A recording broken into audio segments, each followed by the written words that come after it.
So friends, पिछले video में हमने प्लांट किंगडम के अंदर एल्गी के बारे में डिटेल में स्टडी की, डिस्कस किया। उसके बाद इसमें हमारा जो दूसरा ग्रुप है, ठीक है ना, वो है ब्रायोफाइट्स। तो ब्रायोफाइट में हमें क्या क्या ध्यान में रखना है कि ब्रायोफाइट का कुछ पहले जनरल कैरेक्टरिस्टिक्स, ब्रायोफाइट के लाइफ साइकिल से रिलेटेड कुछ बातें, ठीक है ना। उसके बाद ब्रायोफाइट्स का क्लासिफिकेशन, उनका इम्पोर्टेंस क्या है, कैसे हैं, यही सब बातें हमें सीखना है, समझना है, और यही सब आपसे पूछा जाएगा, ठीक है ना। तो ब्रायोफाइट्स की स्टडी को बोला जाता है ब्रायोलॉजी। क्या बोलते हैं? ब्रायोफाइट्स की स्टडी को ब्रायोलॉजी के नाम से जाना जाता है, ठीक है ना, पहला पॉइंट। अब जनरल कैरेक्टरिस्टिक की बात करें तो ये पहले ऐसे प्लांट ग्रुप हैं जो पहली बार लैंड पे आए, ठीक है ना। इसके पहले अगर आपने ध्यान दिया होगा एल्गी के केस में, तो मैक्सिमम एल्गी वो या तो कह रहे हैं कि फ्रेश वाटर हैबिटेट उनका था या तो मरीन वाटर, ठीक है ना। तो मोस्टली कह रहे हैं कहाँ रहते थे? पानी में रहते थे। तो पहली बार पानी से ज़मीन पे कौन आया? तो जवाब क्या होगा हमारा? ब्रायोफाइट्स, ठीक है ना। First land plant, they are originated from aquatic plant. तो इनकी ओरिजिन एक्वेटिक प्लांट से हुई है, ठीक है ना।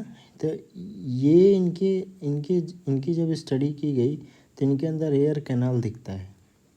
क्या दिखता है? एयर कैनाल दिखता है। अब एयर कैनाल बेसिकली जो ये कैरेक्टर है वो कह रहा है एक्वेटिक प्लांट्स का है। तो ऐसा माना गया कि जो ब्रायोफाइट्स हैं वो पहले पानी में रहते होंगे, ठीक है ना। तो वहीं से इनकी ओरिजिन हुई, ठीक है ना। और इनको क्या बोला गया? Amphibia of plant kingdom. ध्यान रखना है, डायरेक्ट क्वेश्चन पूछा जाएगा, ठीक है ना, कि एम्फीबिया ऑफ प्लांट किंगडम के नाम से किसे जाना जाता है? ब्रायोफाइट्स, ठीक है ना। लिख रहे हैं कि they live on soil but dependent on water for fertilization. मतलब कह रहे हैं कि जो इनका लाइफ साइकिल होगा उसमें एक सर्टेन स्टेज पे आके इनको वाटर की ज़रूरत पड़ेगी। फर्टिलाइजेशन में हम देखेंगे, ठीक है ना। फर्टिलाइजेशन के बिना पानी के कंप्लीट नहीं होगा। बाकी पूरा जीवन कह रहे हैं कि ये ज़मीन पे सॉइल के अंदर कह रहे हैं बिताते हैं, ठीक है ना। अब ये बोल रहे हैं कि ये इनको बोला गया they are not successful land plant. तो ज़मीन पे देखिए, ज़मीन पे आना खाली बड़ी बात नहीं थी। आप ज़मीन पे आएंगे, फिर ज़मीन पे रहने के लिए कुछ बेसिक शर्त है, बेसिक रिक्वायरमेंट है, वो आपको फुलफ़िल करना पड़ेगा, ठीक है ना। तो not successful land plant because they don't have vascular tissue. इनके पास वेस्कुलर टिश्यू मतलब जाइलम फ्लोएम का जैसा इनके पास कुछ भी नहीं होता, ठीक है ना। तो ये बात ध्यान में रखना है, इनके पास वेस्कुलर टिश्यू नहीं था, इसलिए इनको हम सक्सेसफुल लैंड प्लांट नहीं बोल सकते, ठीक है ना। और एक बात और आपको याद रखना है थोड़ा सा यहाँ पे, कि ब्रायोफाइट का जो पूरा शरीर है वो किससे मिलके बना है? पैरेनकाइमा से, ठीक है ना। और पैरेनकाइमा बेसिकली हम पैरेनकाइमा की स्टडी करते हैं सिंपल परमानेंट टिश्यू के अंदर। किसके अंदर पढ़ते हैं हम इसको? सिंपल परमानेंट टिश्यू, बोलिए, ठीक है ना। तो इनको हम सिंपल परमानेंट टिश्यू के अंदर पढ़ते हैं, पैरेनकाइमा, कोलेनकाइमा, स्क्लेरेनकाइमा को।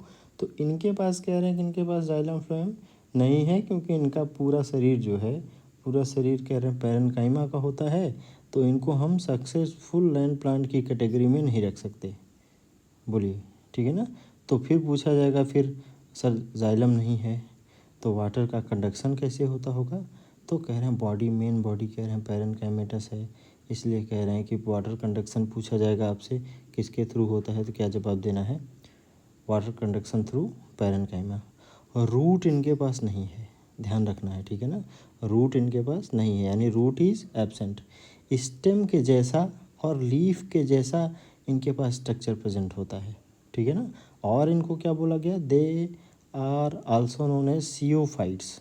सियोफाइट्स का मतलब होता है वे प्लांट ग्रुप जो मॉइस्ट कंडीशन और वेट लविंग होते हैं, ठीक है ना। Moist condition and wet loving, तो इनको नाम दिया गया सियोफाइट्स। तो ये डायरेक्ट क्वेश्चन यहाँ से निकल के आ सकता है, ठीक है ना। अब अगर लाइफ साइकिल की बात करें, बोलिए, लाइफ साइकिल की बात करेंगे तो इनका जो मेन बॉडी होता है वो कैसा होता है, हैप्लॉइड होता है। ठीक है ना, बहुत ज़रूरी बात है। ये कुछ बेसिक पैरामीटर हैं जो आप अगर ध्यान में रखेंगे तो आराम से चीज़ों को समझ पाएंगे, सीख पाएंगे।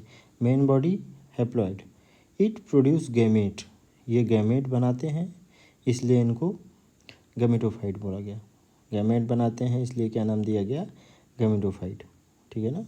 और जो सेक्स ऑर्गन है, sex organ formed on gametophytes, मतलब सेक्स ऑर्गन कहाँ लगेंगे, तो गैमेटोफिटिक स्टेज में। ठीक है ना। Sex organ are multicellular and jacketed. अगर आपने ध्यान दिया होगा ना, तो एल्गी में हमने बात किया था कि एल्गी के जो मोस्टली एल्गी के केस में सेक्स ऑर्गन थे वो यूनिसेलुलर और जैकेटलेस थे। ठीक है ना। तो यहाँ डेवलपमेंट देखिए, एवोल्यूशन हो रहा है, मल्टी सेलुलर एंड जैकेटेड। ठीक है ना, दोनों पॉइंट बहुत ज़रूरी हैं, ये बात याद रखना है आपको। ठीक है। यहाँ पे मेल सेक्स ऑर्गन जो है उसको हम लोग एंथ्रीडियम के नाम से, ठीक है ना, मेल सेक्स ऑर्गन एंथ्रीडियम, आगे चल के वो करे मोटाइल गैमीट बनाएगा। मेल सेक्स ऑर्गन को एंथ्रीडियम के नाम से जाना गया, वो आगे चल के क्या करेगा, मोटाइल मेल गैमेट बनाएगा, जिसे हम लोग एंथ्रोजॉइड्स के नाम से जानेंगे। किस नाम से जानेंगे, एंथ्रोजॉइड्स के नाम से। एंथ्रोजॉइड जो है वो कामा शेप का होता है, कामा शेप का होगा। और कह रहे हैं आपको यहाँ पे बाई फ्लैजिलेटेड कंडीशन, देखिए कामा बना रखा है ना, कामा एंड बाई फ्लैजिलेटेड। ठीक है ना। फीमेल सेक्स ऑर्गन को आर्चिगोनियम, ये कैसा होगा, ये फ्लास्क के जैसा होगा और ये क्या बनाएगा, एग बनाएगा। ठीक है ना। तो ये कह रहे हैं कि हमारा male gamete, motile male gamete, ये गैमेट। ठीक है ना। और ये, ठीक है, यहाँ तक हो गया हमारा। देखिए तो अब ध्यान क्या रखना है कि जो मेन बॉडी है, मेन बॉडी क्या है, गैमेटोफाइट है। मेन बॉडी गैमेटोफाइट है। और क्या बताया कि गैमेटोफिटिक स्टेज के अंदर, गैमेटोफिटिक स्टेज के अंदर कह रहे हैं कि सेक्स ऑर्गन लगते हैं। तो मतलब गैमेटोफाइट से जो भी डिराइव होगा, इनका जो सेक्स ऑर्गन होगा उसकी प्लॉइडी की बात करें तो गैमेटोफाइट अगर कह रहे हैं प्लॉइड है तो एंथ्रीडिया और आर्चिगोनिया को भी क्या होना पड़ेगा, हैप्लॉइड होना पड़ेगा। बोलिए। तो ये जो कह रहे हैं एंथ्रीडिया और आर्चिगोनिया, ये कह रहे हैं कि एग और एंथ्रोजॉइड्स बनाएंगे, तो यहाँ पे देखिए, यहाँ पे मियोसिस की संभावना तो है ही नहीं। क्या कर सकते हैं आप, माइटोसिस के थ्रू कह रहे हैं कि ये सब, ठीक है ना। तो एग का और मेल गैमेट या एंथ्रोजॉइड्स का प्रोडक्शन होगा यहाँ पे। तो अब देखिए, मेल फीमेल जो गैमेट हैं उनका पर्पज़ क्या है, उनका पर्पज़ है फ्यूज़न। ठीक है ना, उनका पर्पज़ है फ्यूज़ करना और क्या बनाया जाना, जाइगोट बनाना। ठीक है। देखिए यहाँ पे जाइगोट बना। अब अगर आप एल्गी के केस में याद करें ना, एल्गी में हम बोल रहे थे कि जाइगोट बनता है, जाइगोट बनने के बाद कह रहे कि जाइगोट में क्या हो जाता था, मियोसिस हो जाता था। तो जाइगोटिक मियोसिस के चक्कर में एल्गी के जीवन में सिर्फ डाइप्लॉइड फेज के नाम पे जाइगोट बनता है। ठीक है ना।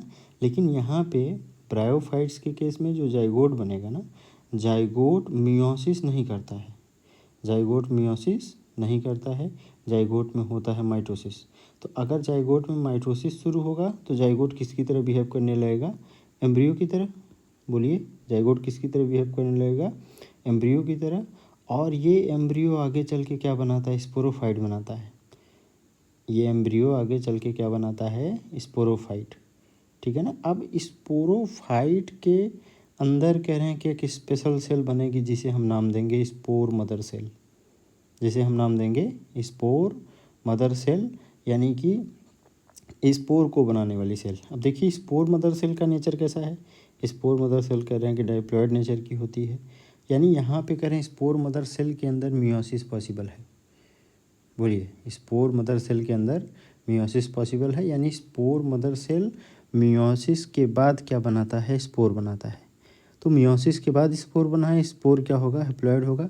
अब ये जो स्पोर है, ठीक है ना, ये स्पोर जो है ये जर्मिनेट करेगा, स्पोर जर्मिनेट करेगा। तो जर्मिनेशन में क्या देखा गया कि ये जो जर्मिनेशन है वो डायरेक्ट जर्मिनेशन हो सकता है और इनडायरेक्ट जर्मिनेशन हो सकता है। तो लीवरवर्ट्स और हार्नवर्ट्स के केस में कह रहे हैं कि ये जो स्पोर है वो डायरेक्ट जर्मिनेट करता है और गमेटोफाइट की तरह बिहेव करने लगता है। ठीक है ना। लेकिन मॉसेस के केस में ठीक है ना, स्पोर जर्मिनेट करता है, पहले बनाता है प्रोटोनीमा। क्या बनाता है? प्रोटोनीमा। और प्रोटोनीमा के अंदर कुछ कह रहे हैं बड्स बनते हैं, और वो बड्स किसकी तरह बिहेव करते हैं आगे चल के? गैमेटोफाइट की तरह। ठीक है ना। तो अगर आप ध्यान दीजिए तो ये गैमेटोफाइट कैसा रहा? Gametophyte haploid. ठीक है ना, gametophyte haploid, antheridia haploid, archegonia haploid, antherozoid haploid, egg haploid. ठीक है ना। तो यहाँ तक तो आपको हैप्लॉइड फेज देखने को मिला है। और तो डाइप्लॉइड फेज के नाम पे क्या क्या दिखा? जाइगोट दिखा। डाइप्लॉइड फेज के नाम पे जाइगोट दिखा। ठीक है ना, जाइगोट दिखा, एम्ब्रियो दिखा, स्पोरोफाइट दिखा, और स्पोर मदर सेल दिखा। ठीक है ना। तो ये कह रहे हैं कि ये जो लाइन है, ध्यान दीजिए, ये जो लाइन है, इस लाइन के नीचे अगर आप रहेंगे, इस लाइन के नीचे, तो यहाँ पे आपको डाइप्लॉइड फेज देखने को मिल रहा है। चाहे वो जाइगोट के फॉर्म में हो, चाहे वो एम्ब्रियो के फॉर्म में हो, चाहे वो स्पोरोफाइट के फॉर्म में हो, चाहे वो स्पोर मदर सेल के फॉर्म में हो। स्पोर मदर सेल ने मियोसिस किया, क्या बनाया? स्पोर बनाया। ठीक है ना। तो स्पोर अब जर्मिनेट करेगा, वो क्या बनाएगा? हैप्लॉइड फेज, जिसे हम लोग गैमेटोफाइट के नाम से जानते हैं। ठीक है ना। तो ये आपको क्या देखने को मिलेगा? देखिए, यानी ब्रायोफाइट के लाइफ साइकिल में आपको गैमेटोफिटिक जनरेशन भी देखने को मिलता है और स्पोरोफिटिक जनरेशन भी देखने को मिलता है। ठीक है ना। ये दोनों गैमेटोफिटिक जनरेशन और स्पोरोफिटिक जनरेशन एक दूसरे से क्या करते हैं? अल्टरनेट करते हैं। इस घटना को नाम दिया जाएगा अल्टरनेशन ऑफ जनरेशन। मतलब गैमेटोफिटिक जनरेशन जो है वो स्पोरोफिटिक जनरेशन के साथ क्या करता है? अल्टरनेट मैनर में, ठीक है ना, काम करते हैं। तो ये बात ध्यान में रखना इम्पॉर्टेंट है। ठीक है ना। अच्छा, गैमेटोफिटिक जनरेशन जो है वो हैप्लॉइड फेज को रिप्रेजेंट करता है। स्पोरोफिटिक जनरेशन, बोलिए, स्पोरोफिटिक जनरेशन डाइप्लॉइड फेज को। यानी हैप्लॉइड और डाइप्लॉइड दोनों, ठीक है ना, अल्टरनेट मैनर में चल रहे हैं। फर्टिलाइजेशन जो है, देखिए, फर्टिलाइजेशन को बोला जाएगा यहाँ पे जुआइडोगैमी। जुआइडोगैमी का मतलब होता है कि जहाँ पे फर्टिलाइजेशन में जो मेल गैमेट है, ठीक है ना, मेल गैमेट को एक एक्सटर्नल मीडिया चाहिए, एक्सटर्नल, ठीक है ना, मीडिया चाहिए। जैसे कि यहाँ पे कह रहे हैं मीडिया क्या हो सकता है? सर, पानी हो सकता है। और ये जो मेल गैमेट है वो फीमेल गैमेट तक ये तैर के पहुँचेगा। ठीक है ना। अगर ऐसे कह रहे हैं कि फर्टिलाइजेशन हो रहा है तो इस घटना को नाम दिया जाता है जुआइडोगैमी। बोलिए। अब कह रहे हैं कि फर्टिलाइजेशन के बाद, after fertilization zygote will form. Zygote does not undergo meiosis. तो यहाँ पे आपको मतलब ये हुआ कि ब्रायोफाइट के केस में जाइगोटिक मियोसिस देखने को नहीं मिलेगा। तो जाइगोटिक मियोसिस नहीं होता है, इसलिए जाइगोट एम्ब्रियो बनाया। बोलिए, एम्ब्रियो बनाया। फिर वो एम्ब्रियो आगे चल के स्पोरोफाइट की तरह बिहेव करता है। ठीक है ना। तो स्पोरोफिटिक जनरेशन जो है, स्पोरोफिटिक जनरेशन मतलब ब्रायोफाइट के केस में आया। तो उसके पीछे लॉजिक क्या है? क्योंकि यहाँ पे आपको जाइगोटिक मियोसिस देखने को नहीं मिलता है। ठीक है ना। तो अगर आपने ध्यान दिया होगा तो स्पोरोफाइट के नाम पे, एल्गी के केस में स्पोरोफाइट के नाम पे क्या था? सिर्फ उसका जाइगोट था, और वो भी शॉर्ट लिव्ड था। बहुत देर तक कह रहे हैं कि जाइगोट के फॉर्म में रह ही नहीं पाता है। जाइगोट बना, जाइगोट के अंदर मियोसिस हो गया, ठीक है ना, फिर वो हैप्लॉइड फेज को अचीव कर ले जाता है। अब कह रहे हैं कि some cell present in capsule of sporophyte. जो स्पोरोफाइट है, स्पोरोफाइट में ऐसा कैप्सूल जैसा कुछ बनता होगा, ऐसे ध्यान रखना है। ठीक है ना, कैप्सूल जैसा कुछ बनता होगा। ठीक है। Some cells present in capsule of sporophyte functions as spore mother cell. और ये किसकी तरह काम करते हैं? स्पोर मदर सेल की तरह काम करते हैं। अब ये जो स्पोर मदर सेल है, इसके अंदर क्या शुरू होगा? मियोसिस शुरू होगा। क्या शुरू होगा? मियोसिस शुरू होगा। और मियोसिस के बाद मतलब स्पोर मदर सेल में मियोसिस होगा, और ये मियोसिस के बाद क्या बनाएंगे? स्पोर बनाएंगे। बोलिए। अब ये जो कह रहे हैं कि स्पोर का जो जर्मिनेशन है, स्पोर का जो जर्मिनेशन है वो डायरेक्ट जर्मिनेशन हो सकता है और वो इनडायरेक्ट जर्मिनेशन हो सकता है। ठीक है ना। कैसा जर्मिनेशन बोलना है? जर्मिनेशन डायरेक्ट हो सकता है और इनडायरेक्ट हो सकता है। तो डायरेक्ट जर्मिनेशन आपको कहाँ देखने को मिलेगा? लिवरवर्ट और हार्नवर्ट के केस में। ठीक है ना। स्पोर जर्मिनेट करेगा, स्पोर जर्मिनेट करेगा और वो क्या बनाएगा, गेमेटोफाइट बनाएगा। तो ध्यान रखना है, स्पोर जर्मिनेट करने के बाद स्पोरोफाइट नहीं बनाता है, ठीक है ना।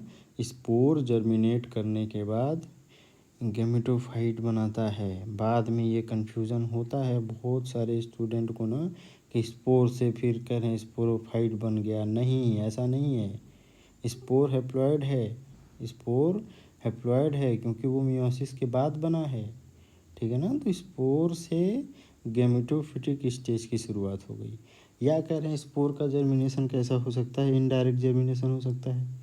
तो इनडायरेक्ट जर्मिनेशन में क्या होगा कि मल्टी सेलुलर फिलामेंट, जिसे हम लोग प्रोटोनीमा बोलते हैं, जिसे हम लोग, ठीक है ना। अब कह रहे हैं कि बर्ड आर, प्रोटोनीमा के अंदर बर्ड आर फॉर्म्ड इन, ठीक है ना। बर्ड जो है वो प्रोटोनीमा के अंदर बर्ड बनेंगे और each bird will form gametophyte. मतलब ऐसा कुछ बोल रहे हैं कि ऐसा कुछ प्रोटोनीमा बनता होगा। प्रोटोनीमा के अंदर कह रहे हैं कि ऐसे ऐसे बर्ड बनते होंगे और ये बर्ड जो हैं आगे चल के किसकी तरह बिहेव करने लगते हैं, गेमेटोफाइट की तरह।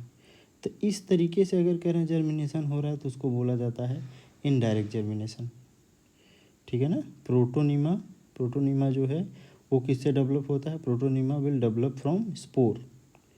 अगर कहें प्रोटोनीमा स्पोर से बने तो उसे हम क्या नाम देंगे, प्राइमरी प्रोटोनीमा। स्पोर से कह रहे हैं प्रोटोनीमा बने तो उसे हम क्या नाम देते हैं, प्राइमरी प्रोटोनीमा। अब कह रहे हैं कि अगर protonema develops from other than spore, अगर प्रोटोनीमा स्पोर के अलावा किसी और पार्ट से उसका डेवलपमेंट हो रहा है, then they are known as secondary protonema. तो आपसे पूछा जाएगा ना, ठीक है ना, आपसे पूछा जाएगा कि प्राइमरी प्रोटोनीमा और सेकेंडरी प्रोटोनीमा में क्या अंतर है। तो कैसे बताना है, अगर प्रोटोनीमा स्पोर के अलावा कहीं और से कह रहे हैं कि उसका डेवलपमेंट हो रहा है तो उसको क्या नाम दिया जाएगा, सेकेंडरी प्रोटोनीमा। और प्राइमरी प्रोटोनीमा क्या है कि जो डायरेक्ट कह रहे हैं किससे डेवलप हो, स्पोर से बनेगा तो प्राइमरी प्रोटोनीमा। बोलिए, प्राइमरी प्रोटोनीमा। स्पोर के अलावा किसी और पार्ट से उसका डेवलपमेंट होगा तो उसको नाम दिया जाएगा सेकेंडरी प्रोटोनीमा, ठीक है ना। सेक्सुअल रिप्रोडक्शन कैसा होता है, oogamous type, sexual reproduction oogamous type. Life cycle is haplodiplontic type, ठीक है ना। Sexual reproduction oogamous type and life cycle is haplodiplontic, ठीक है ना। हैप्लोडिप्लॉन्टिक क्यों, क्योंकि यहाँ पे कह रहे हैं कि आपको स्पोरोफिटिक जनरेशन भी देखने को मिलता है और गैमेटोफिटिक जनरेशन भी देखने को मिलता है। तो स्पोरोफिटिक यानी अगर आप बोलें कि स्पोरोफिटिक मतलब 2n और गैमेटोफिटिक मतलब स्मॉल n, ठीक है ना। ये दोनों क्या कर रहे थे एक दूसरे से अल्टरनेट मैनर में, ठीक है ना। तो इसको हम बोलते हैं haplodiplontic type of life cycle, ठीक है। और क्या ज़रूरी बात है यहाँ पे देखिए, बहुत इंपॉर्टेंट लाइन लिखी है, ठीक है ना, जो कि बारंबार क्वेश्चन बन के आती है एग्जामिनेशंस के अंदर। लिखा है कि ब्रायोफाइट का जो स्पोरोफाइट होता है वो डिपेंडेंट होता है। ब्रायोफाइट का जो स्पोरोफाइट होता है यानी sporophyte is dependent on gametophyte. This is the unique character of bryophytes. ये कह रहे हैं कि ये कैरेक्टर आपको किसी और प्लांट ग्रुप के अंदर देखने को नहीं मिलता है कि स्पोरोफाइट कह रहे हैं गैमेटोफाइट के ऊपर कह रहे हैं कि डिपेंडेंट रहे, ठीक है ना। तो इसको थोड़ा सा ध्यान रखना है। धीरे धीरे हम और आगे जैसे जैसे बढ़ेंगे ये चीज़ें और आपको अच्छे से क्लियर होंगी, ठीक है ना। तो अब आगे कह रहे हैं कि जो ब्रायोफाइट हैं उनको हम फर्दर कह रहे हैं कि उनको 3 क्लास में हम कैटेगराइज करते हैं, ठीक है ना। तो पहला क्लास है हिपैटिकोप्सिडा, ठीक है ना, पहला क्लास है हिपैटिकोप्सिडा। दूसरा क्लास है एंथोसिरेटोप्सिडा। तीसरा क्लास है ब्रायोप्सिडार मसाई। कितने हो गए, 3 क्लास, हिपैटिकोप्सिडा, एंथोसिरेटोप्सिडा एंड ब्रायोप्सिडा, ठीक है ना, ये 3 क्लास हो गए। तो अब ये तीनों क्लासेस के बारे में थोड़ा थोड़ा हम इंफॉर्मेशन देखते हैं, क्या ज़रूरी बातें हैं, ठीक है ना। जैसे हिपैटिकोप्सिडा मतलब कहते हैं लिवर बर्ड्स। हिपैटिकोप्सिडा को बेसिकली हम किस नाम से जानते हैं, लीवर बर्ड्स, ठीक है ना। तो यहाँ पे कह रहे हैं कि ये जो लीवर शेप का मार्केंसिया देखने को मिलता है, और अगर कह रहे हैं कि फ्लैट हो जाए तो उसको उसको कह रहे हैं कहाँ देखने को मिलता है, रिसिया के केस में, ठीक है ना। तो इनका जो प्लांट बॉडी होता है वो थैलस लाइक होता है, ठीक है ना, थैलस लाइक होता है। इनके पास राइजोइड्स और स्केल देखने को मिलते हैं, इनके पास राइजोइड्स और स्केल देखने को मिलते हैं। अब ध्यान क्या रखना है ये थोड़ा सा, ठीक है ना, कि ये जो राइजोइड्स होता है वो यूनिसेलुलर होता है। राइजोइड्स इनका कैसा होता है, यूनिसेलुलर और अनब्रांच्ड। स्केल्स कैसे होते हैं, स्केल्स मल्टीसेलुलर, ठीक है ना। लीफी मेंबर, अब कह रहे हैं लीफी मेंबर जिसे हम लोग पोरेला के नाम से जानते हैं, have tiny leaf like appendages in 2 rows on stem like structure, ठीक है ना। स्टेम लाइक स्ट्रक्चर मतलब स्टेम के जैसे स्ट्रक्चर के ऊपर लीफ का दो अपेंडेजेस प्रेजेंट होते हैं, ठीक है।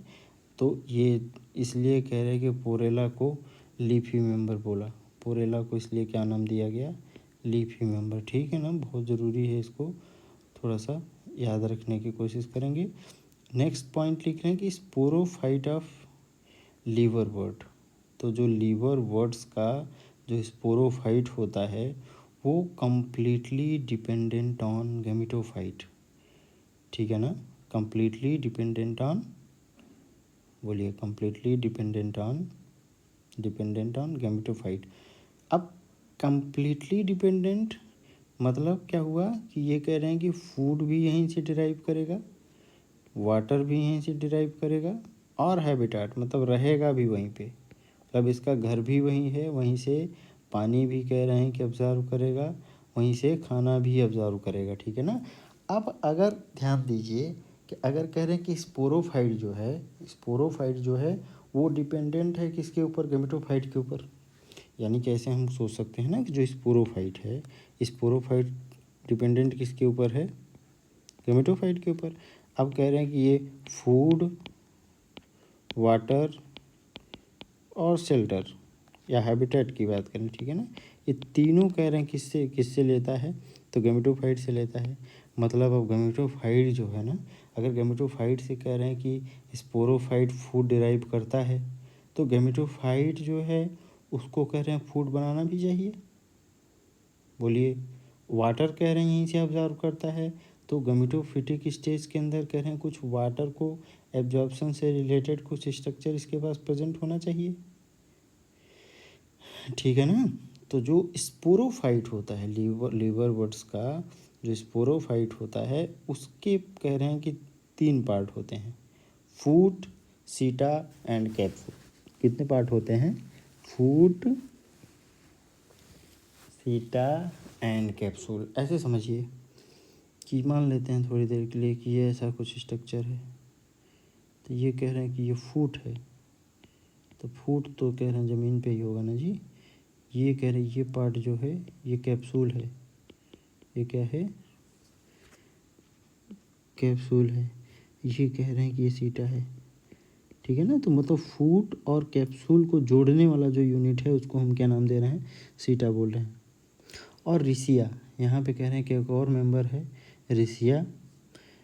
रिसिया का जो स्पोरोफाइट होता है उसके पास सिर्फ और सिर्फ क्या प्रेजेंट होता है, कैप्सूल प्रेजेंट होता है, मतलब उसके पास फूट और सीटा एब्सेंट होते होंगे, ठीक है ना। और नेक्स्ट पॉइंट ज़रूरी बात लिखी यहाँ पे कि they have true elaters. True elaters are present in sporophyte of some member of liverworts such as मार्केंसिया।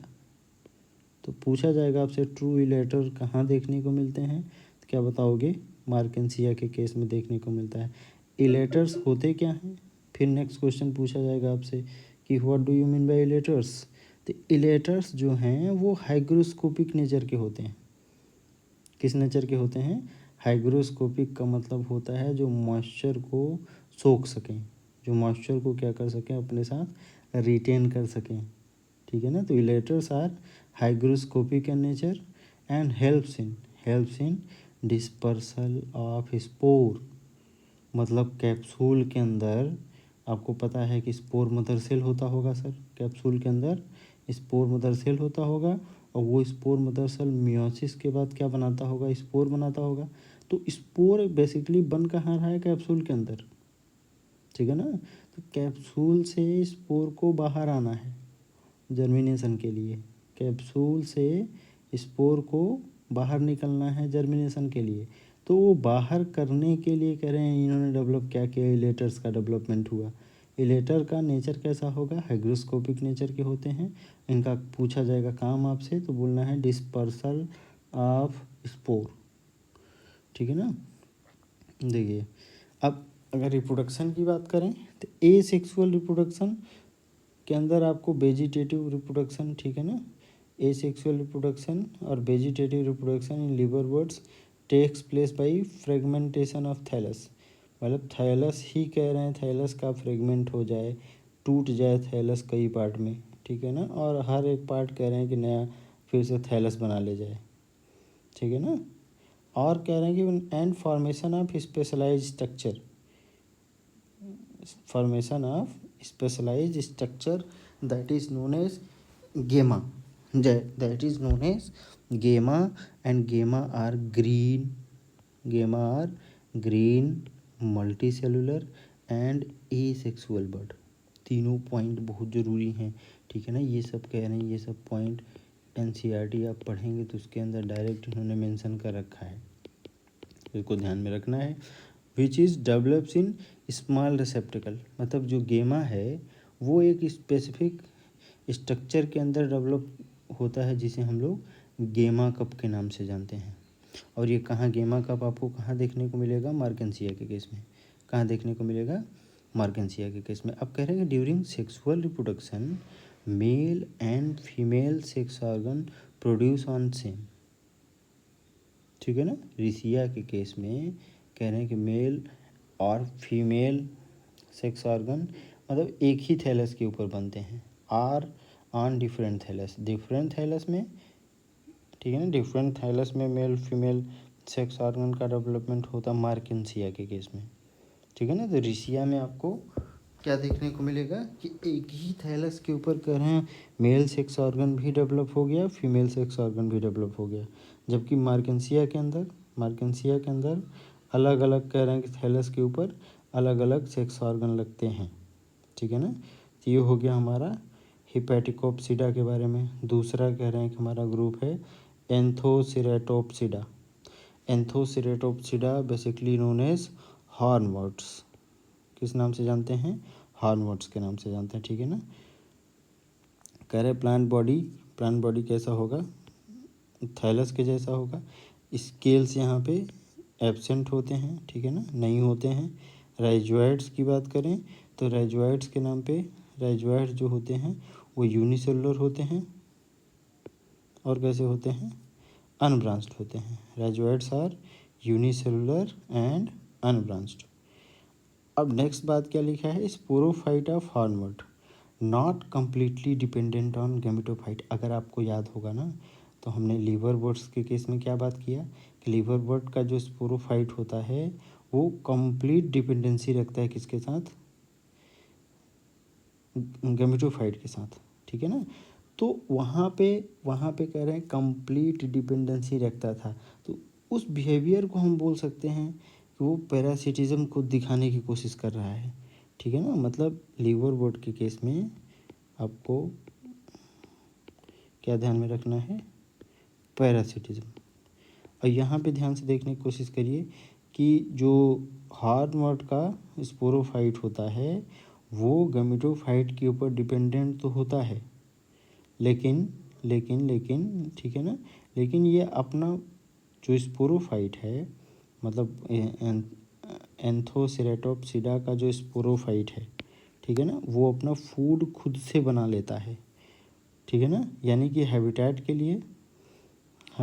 लिए वहाँ से कह रहे हैं कि वाटर के लिए इंडिपेंडेंट रहता है। तो इस तरीके का जो बिहेवियर है इसको हम बोल सकते हैं कि ये सेमी पैरासाइट की तरह बिहेव कर रहा है sir.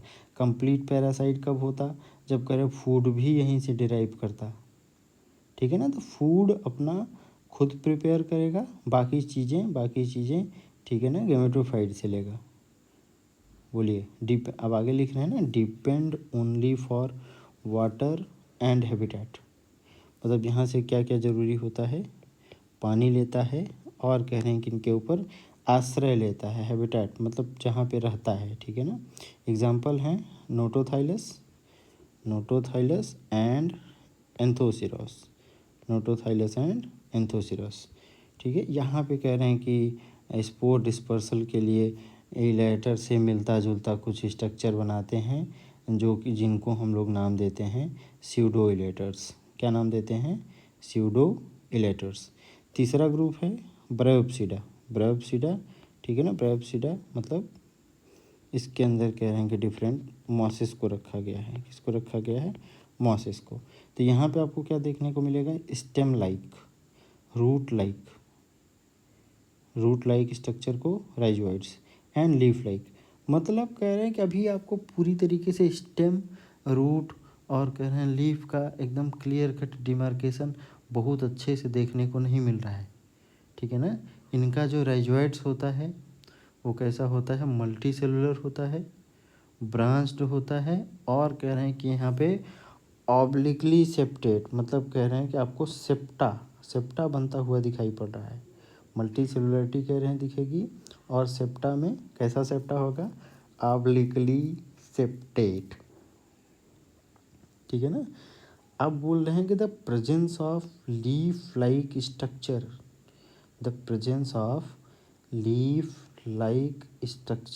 In gametophyte is the unique character of moss. बहुत ज़रूरी लाइन है ये। मतलब मॉस का जो गैमेटोफाइट होता है वहाँ पे लीफ के जैसा कुछ स्ट्रक्चर बनने लग गया, ठीक है ना। तो ये बात ध्यान में रखना है। यहाँ पे वेजिटेटिव रिप्रोडक्शन की अगर बात करें, fragmentation and budding in secondary protonema के अंदर कह रहे हैं बड बनेंगे, ठीक है ना। वो बड डिटैच होंगे, नया कह रहे हैं कि थैलस बना देंगे, ठीक है ना। अब फ्रेगमेंट डायरेक्ट कह रहे हैं कि ठीक है मेन बॉडी का क्या हो जाए, फ्रेगमेंटेशन हो जाए। तो यहाँ से ये बातें ज़रूरी थी, इसको ध्यान में रखना था, ठीक है ना। कह रहे हैं sporophyte in moss is more elaborate or developed than liverworts. तो अब लिवरवर्ट में पूछा जाएगा, मॉस में पूछा जाएगा, ठीक है ना, कि किसका स्पोरोफाइट ज़्यादा डेवलप कर जाता है, ज़्यादा डेवलप्ड होता है। तो क्या बताना है कि स्पोरोफाइट, मॉस का जो स्पोरोफाइट होता है वो ज़्यादा डेवलप्ड होता है एज़ कम्पेयर टू लिवरवर्ट, ठीक है ना। एक और देखिए ज़रूरी इन्फॉर्मेशन यहाँ पे लिखा है हमने कि peristomial teeth are present in moss sporophyte which help in spore dispersal, ठीक है ना। तो इसके पहले वाले में देखिए, सबसे पहले लिवरवुड के केस में हमने क्या बताया आपसे, इलेटर्स प्रेजेंट थे, ठीक है ना। दूसरे ग्रुप में जिसे हमने एंथोसिराटोप्सिडा बोला, वहाँ पे क्या प्रेजेंट थे, स्यूडो इलेटर्स। और यहाँ पे क्या प्रेजेंट है, peristomial teeth are present in moss sporophyte which help in spore dispersal, ठीक है ना। और नेक्स्ट बात क्या लिखा है, स्पोरोफाइट ऑफ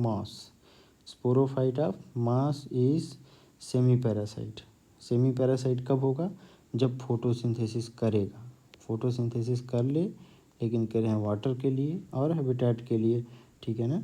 स्पोरोफाइट गेमेटोफाइट पे क्या होता है, डिपेंडेंट होता है, ठीक है। तो यहाँ पे देखिए ये कह रहे हैं कि ये गेमेटोफाइट है, ये गेमेटोफिटिक स्टेज है, ठीक है, गेमेटोफिटिक स्टेज।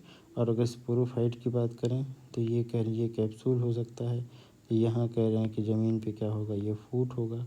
यहाँ पे क्या हो सकता है, इसको क्या बोल सकते हैं, ये, ठीक है ना, ये सीटा है, बोलिए, ठीक है। तो अब यहाँ पे देखिए फ्यूनेरिया, डिफरेंट कह रहे हैं जो मॉसेस हैं उनको यहाँ पे रखा गया, ठीक है ना। तो उसमें पहला मेंबर है फ्यूनेरिया, फ्यूनेरिया को रोप मॉस के नाम से भी जाना जाता है, ठीक है ना। दूसरा मेंबर है पॉलीट्राइकम, पॉलीट्राइकम को hair cap. Buxbaumia, Buxbaumia is saprophytic, saprophytic होगा तो क्यों सेप्रोफाइटिक हुआ होगा, क्योंकि फोटोसिंथेसिस नहीं कर सकते। अब फोटोसिंथेसिस कह रहे नहीं कर सकते तो आपको कह रहे कहीं न कहीं से तो एनर्जी की व्यवस्था, फूड की व्यवस्था करनी पड़ेगी ना, तो इसलिए बॉक्सबोमिया जो होता है वो सेप्रोफिटिक नेचर का होता है। नेक्स्ट है स्फेग्नम, स्फेग्नम को बॉग मॉस या पीट मॉस के नाम से जाना जाता है, स्फेग्नम को बॉग मॉस या पीट मॉस के नाम से जाना जाता है।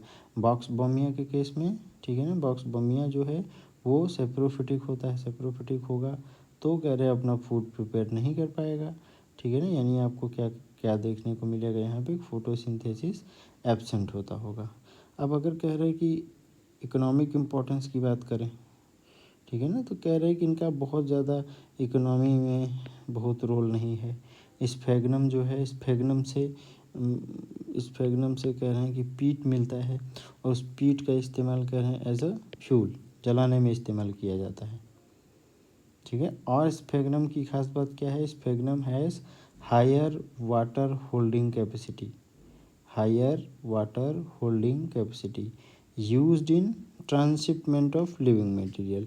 मतलब लिविंग मटेरियल को एक जगह से दूसरी जगह, ठीक है ना, भेजना है तो वहाँ पे अगर मॉइस्चर को आपको मेंटेन करना है, ठीक है ना, तो उसको स्फेग्नम के अंदर कह रहे हैं करके आप भेज दीजिए, क्योंकि स्फेग्नम की वाटर होल्डिंग कैपेसिटी बहुत अच्छी होती है, मतलब बहुत देर तक ये अपने साथ में पानी को रख सकता है।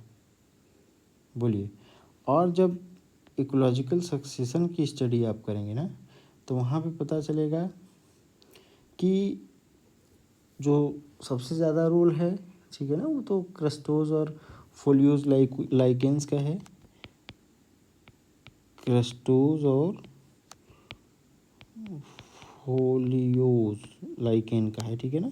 तो लाइकेन के साथ मॉस ने सबसे पहली बार कह रहे रॉक के ऊपर अपनी कॉलोनी बनाई, ठीक है ना।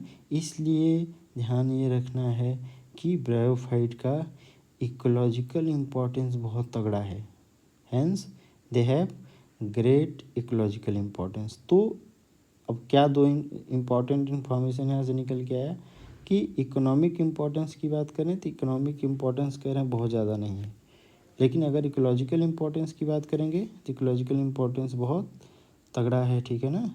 दे डिकम्पोज रॉक को क्या करेंगे, तोड़ेंगे, making substrate for growth of higher plant. मतलब हायर प्लांट के लिए जो बेसमेंट बनाने का काम किया है वो किसने किया है, वो लाइकेन के साथ मॉस ने मिलके किया है, ध्यान रखना, ठीक है ना। और क्या करते हैं, ये पूरे ज़मीन को एक तरीके से बाइंड कर ले जाते हैं, ज़मीन को एक तरीके से बाइंड करते हैं, और बाइंड करने से फ़ायदा क्या होगा कि ये सॉइल इरोजन को क्या करते हैं, प्रिवेंट करते हैं, ये सॉइल इरोजन को क्या करते हैं, प्रिवेंट करते हैं, ठीक है ना। तो इतना इन्फॉर्मेशन आपको ब्रायोफाइट से रिलेटेड था। तो ध्यान क्या क्या रखना था यहाँ पे कि मेन बॉडी, अगर हम बात करें कि मेन बॉडी, ब्रायोफाइट का मेन बॉडी कैसा होता है, मेन बॉडी, अगर ब्रायोफाइट की मेन बॉडी की बात करें तो मेन बॉडी जो है वो गैमेटोफाइट होता है। क्या होता है, गैमेटोफाइट। गैमेटोफिटिक स्टेज में क्या बताया आपसे कि सेक्स ऑर्गन का डेवलपमेंट होगा, तो सेक्स ऑर्गन भी कह रहे हैं कैसे होंगे, हैप्लॉइड होंगे। अरे यार गैमेटोफाइट से कह रहे हैं सेक्स ऑर्गन बन रहा है, गैमेटोफाइट खुद हैप्लॉइड है तो सेक्स ऑर्गन भी कैसे होंगे, हैप्लॉइड होंगे, ठीक है ना। तो मेल सेक्स ऑर्गन हो चाहे फीमेल सेक्स ऑर्गन हो, तो अब ये कह रहे हैं अगर सेक्स ऑर्गन हैप्लॉइड हैं तो यहाँ पे ये कह रहे हैं कि जो गैमेट बनाएंगे वो कौन से घटना के थ्रू बनाएंगे, माइटोसिस के थ्रू। एंड कल वाले लेक्चर में हमने आपसे एक बात किया था ना, gametes are always haploid, gametes are always haploid without exception, ठीक है ना। तो सेक्स ऑर्गन हैप्लॉइड होगा, ठीक है, तो उस सेक्स ऑर्गन के अंदर जो गैमेट बनेगा वो भी कैसा होगा, हैप्लॉइड होगा। अब ये जो गैमेट हैं ये कह रहे हैं इनका फ्यूज़न होता है। अच्छा, इस फ्यूज़न में इस फ्यूज़न में कह रहे हैं कि वाटर की रिक्वायरमेंट होगी, ठीक है ना। अगर जैसे कि अगर हम बात करें कि ये मेल गैमेट है, ये फीमेल गैमेट है, तो मेल गैमेट को फीमेल गैमेट तक पहुंचने के लिए, मेल गैमेट को फीमेल गैमेट तक पहुंचने के लिए कह रहे हैं एक्सटर्नल मीडिया की ज़रूरत पड़ेगी। एक्सटर्नल मीडिया क्या है? वाटर है। इसलिए हमने ब्रायोफाइट को क्या नाम दिया? ब्रायोफाइट को बोला एम्फीबियंस। ब्रायोफाइट को क्या नाम दिया? एम्फीबियंस। मतलब पूरा लाइफ साइकिल तो आपका कह रहे हैं काम, लाइफ साइकिल में मैक्सिमम टाइम आपका काम चल जाएगा, लेकिन जब फर्टिलाइजेशन की बारी आएगी तो वहाँ पानी की ज़रूरत होगी, ठीक है ना। इस तरीके से फर्टिलाइजेशन होता है। तो इसको हमने एक और टर्म आपको नाम दिया था, अगर आपको याद हो तो इसको क्या बोले थे? जूआइडोगेमी। क्या बोले थे? जूआइडोगेमी, ठीक है ना। तो जूआइडोगेमी ये इंपॉर्टेंट है, ये यहाँ से पूछा जा सकता है। अब फर्टिलाइजेशन फ्यूज़न के बाद क्या तैयार होगा? जाइगोट। बोलिए क्या बनेगा? जाइगोट। अब जाइगोट में मियोसिस नहीं होता है। एल्गी में यही दिक्कत आ गई थी, ठीक है ना। एल्गी में जैसे ही कह रहे जाइगोट बना था, जाइगोट में तुरंत क्या शुरू हो गया था? जाइगोट में मियोसिस स्टार्ट हो गया था। तो जाइगोट में मियोसिस हो जाएगा तो हैप्लॉइड स्टेज फिर से आ गया, ठीक है ना। तो यहाँ पे ऐसा नहीं होता है। जाइगोट जो है वो किसकी तरह बिहेव करता है? जाइगोट आगे चल के क्या बनाता है? एम्ब्रियो। ये एम्ब्रियो जो है वो स्पोरोफिटिक जनरेशन को जन्म देता है, ठीक है ना। एम्ब्रियो किसको जन्म देता है? स्पोरोफिटिक स्टेज को। बोलिए। अभी जो स्पोरोफिटिक स्टेज है, यहाँ से मतलब डाइप्लॉइड फेज की शुरुआत हो गई ना। तो जो स्पोरोफाइट है उसके अंदर कह रहे हैं फूड सीटा कैप्सूल बनेगा, ठीक है। स्पोरोफाइट के अंदर फूड सीटा कैप्सूल। और अगर आप बात करें कैप्सूल की, तो कैप्सूल के अंदर प्रेजेंट होगा spore mother cell. Spore mother cell से फिर फर्दर क्या होगा? कह रहे हैं मियोसिस होगा। क्या बनेगा? स्पोर बनेगा। स्पोर का जर्मिनेशन होगा, स्पोर का जर्मिनेशन होगा, ठीक है। तो क्या बनाएगा? गैमेटोफाइट। अब ये जो गैमेटोफाइट है, ये गैमेटोफाइट क्या है? ये फोटोसिंथेसिस करता है, ठीक है ना। और जो ये जो कह रहा है कि ये जो देखिए जाइगोट से क्या? एम्ब्रियो से, देखिए ये एम्ब्रियो से मतलब यहाँ से जाइगोट से एम्ब्रियो बना, एम्ब्रियो आगे चल के क्या बना देगा? स्पोरोफाइट। अब ये जो स्पोरोफाइट है वो ये जो गैमेटोफाइट रहा, पिछले जनरेशन का जो गैमेटोफाइट होगा उसी के ऊपर शरण लेता है, ठीक है ना। तो वो स्पोरोफाइट जो हो सकता है वो कह रहे हैं वो कंप्लीट पैरासाइट की तरह हो सकता है, कंप्लीट पैरासाइट की तरह हो सकता है, या सेमी पैरासाइट की तरह हो सकता है, ठीक है ना। तो कंप्लीट पैरासाइट कब होगा? जब वो फूड के लिए, वाटर के लिए, शेल्टर के लिए, तीनों चीज़ के लिए कह रहे हैं कि वो स्पोरोफाइट गैमेटोफाइट के ऊपर डिपेंडेंट हो, ठीक है ना। और अगर स्पोरोफाइट अपना फूड प्रिपेयर कर ले जा रहा है, अगर स्पोरोफाइट अपना खाना खुद से बना ले जा रहा है, तो क्या बोलेंगे? कि वो गैमेटोफाइट के ऊपर सिर्फ और सिर्फ वाटर और हैबिटेट के लिए कह रहे हैं डिपेंडेंट रहा। तो इस तरीके के बिहेवियर को नाम दिया जाएगा सेमी पैरासिटिज्म। यानी ब्रायोफाइट के केस में आपको पैरासिटिज्म और सेमी पैरासिटिज्म दोनों कंडीशन देखने को मिलती है, ठीक है ना। और क्या ज़रूरी बात बताई कि जो ब्रायोफाइट का जो स्पोरोफाइट होता है वो गैमेटोफाइट के ऊपर डिपेंडेंट होता है, ठीक है ना। क्या बोल रहे हैं? ब्रायोफाइट का जो स्पोरोफाइट होता है वो इनके गैमेटोफाइट के ऊपर डिपेंडेंसी रखता है for food, for water, for shelter और हैबिटेट, ठीक है। यहाँ पे आपको दोनों जनरेशन देखने को मिलेगा, स्पोरोफिटिक जनरेशन भी प्रेजेंट होगा और गैमेटोफिटिक जनरेशन भी प्रेजेंट होगा, ठीक है ना। तो ये इतना इन्फॉर्मेशन इम्पोर्टेंट रहा ब्रायोफाइट के लिए, ठीक है ना। सो मिलते हैं अब हम लोग नेक्स्ट वीडियो में, जहाँ हम डिस्कस करेंगे टेरिडोफाइट्स के बारे में। तो हमने एल्गी को पूरा डिस्कस कर लिया अच्छे से, ब्रायोफाइट को कर लिया, ठीक है ना। नेक्स्ट वीडियो में हम बात करेंगे टेरिडोफाइट्स के बारे में। ठीक है, तब तक के लिए थैंक यू सो मच आप सभी का। मिलते हैं नेक्स्ट वीडियो में। Thank you.